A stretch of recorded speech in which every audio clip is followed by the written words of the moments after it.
Revolução Puritana. Hoje vamos falar sobre Revolução Puritana.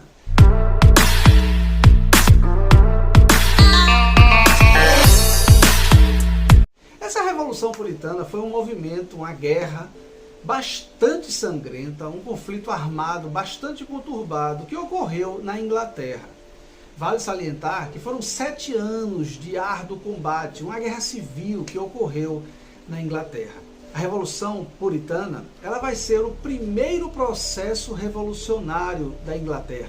Nós vamos ter ali 4 movimentos importantes, né? E a Revolução Puritana vai ser o primeiro, basicamente, importante passo para que a Inglaterra venha se tornar no futuro, como é hoje, a dita monarquia parlamentar.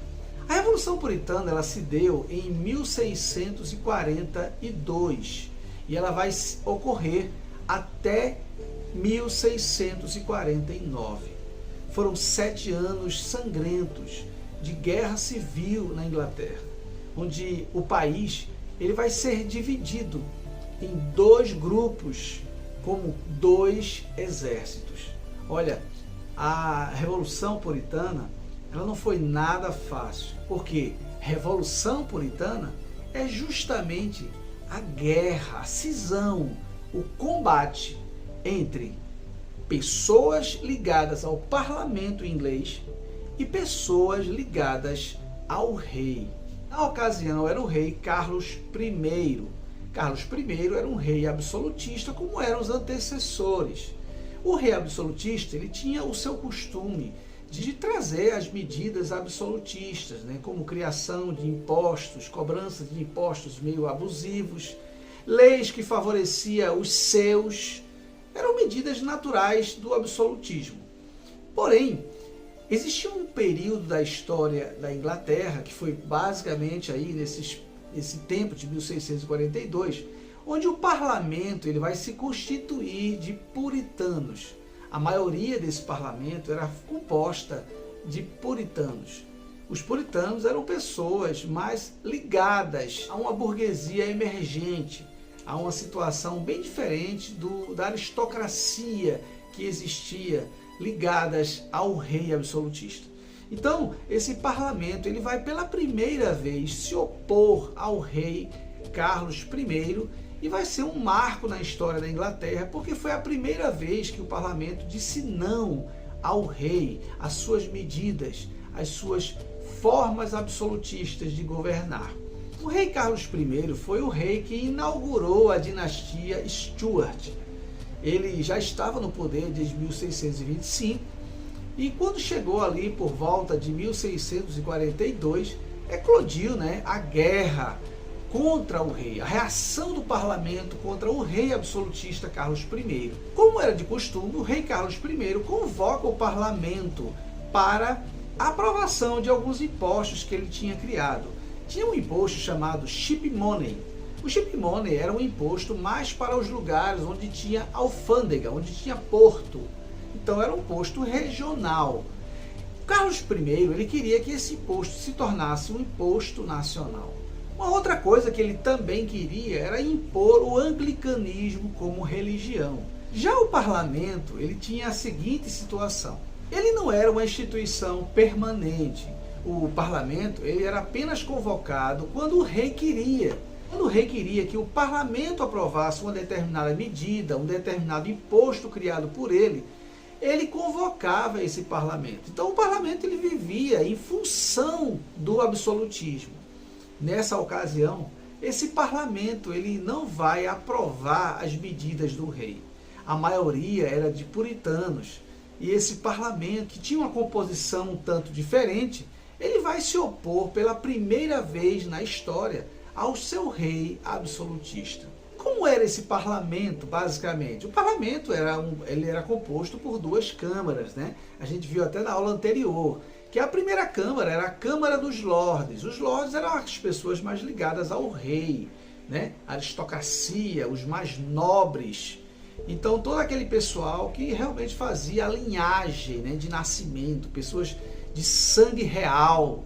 Já a Câmara dos Comuns, ela era um pouco mais popular, era formado por aquela burguesia emergente, aqueles comerciantes que haviam ascendido no campo, aqueles comerciantes que haviam crescido, né? Pessoal que tinha uma certa oposição ao rei e gostaria de mudar o regime. Eles queriam que o parlamento tivesse mais voz, mais participação, mais poder. E ali surgiu um grande movimento onde esses parlamentares, né, especificamente da Câmara dos Comuns, vai reagir ante as medidas do rei. Com a reação desse parlamento, vai haver também uma reação do rei absolutista. Ele simplesmente dissolve a Câmara dos Comuns. Isso. O parlamento, composto por duas câmaras, ele vai ser composto agora apenas por uma câmara, a Câmara dos Lordes. Então, ao dissolver a Câmara dos Comuns, vai ocorrer a guerra, porque a Câmara dos Comuns ela já havia articulado um exército parlamentar, o exército do parlamento. E a Inglaterra passou a ter dois exércitos. O exército real, que era o exército do rei, do monarca absolutista, e passou a ter também o exército do parlamento. O exército do parlamento ele tinha como líder Oliver Cromwell.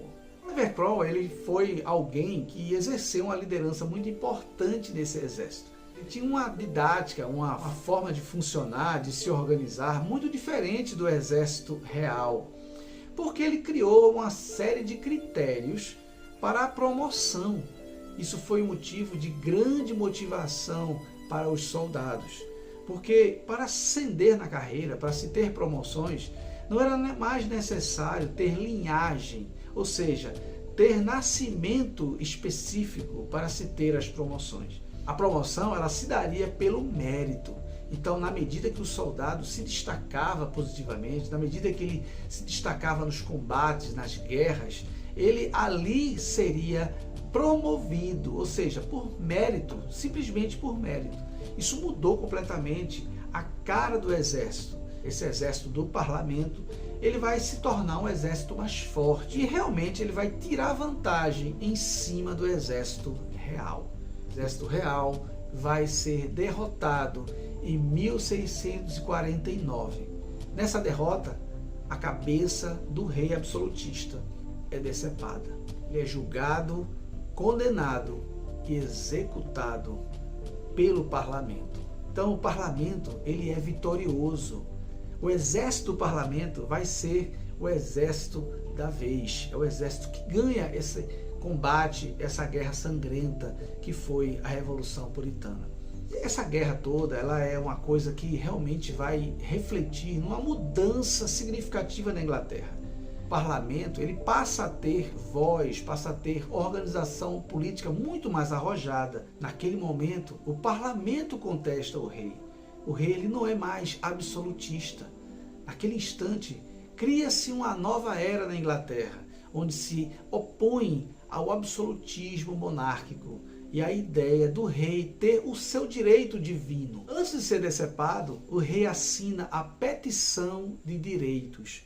A petição de direitos ele vai proibir que o rei convoque exército ou tome qualquer medida econômica sem a aprovação do parlamento. Dali por diante, a Inglaterra não mais teria um rei absolutista e o parlamento iria mandar no país, mandar na Inglaterra, permitindo que houvesse uma participação popular muito mais arrojada e o parlamento realmente pudesse ser a força política da Inglaterra. Essas medidas todas elas vão fortalecer a burguesia como classe política. Realmente, naquele instante, o parlamento puritano, todas aquelas pessoas que ascenderam nessa sociedade, vão ter uma grande e expressiva participação política. E ali vai se mudar completamente a Inglaterra, tendo o parlamento com força e menos o poder real na política. Então a Revolução Puritana foi isso aí. O rei ele é decepado a cabeça, ele perde os seus direitos. Ali por diante vai ser instaurada uma república comandada por Oliver Cromwell, aquele que foi o líder do exército do parlamento.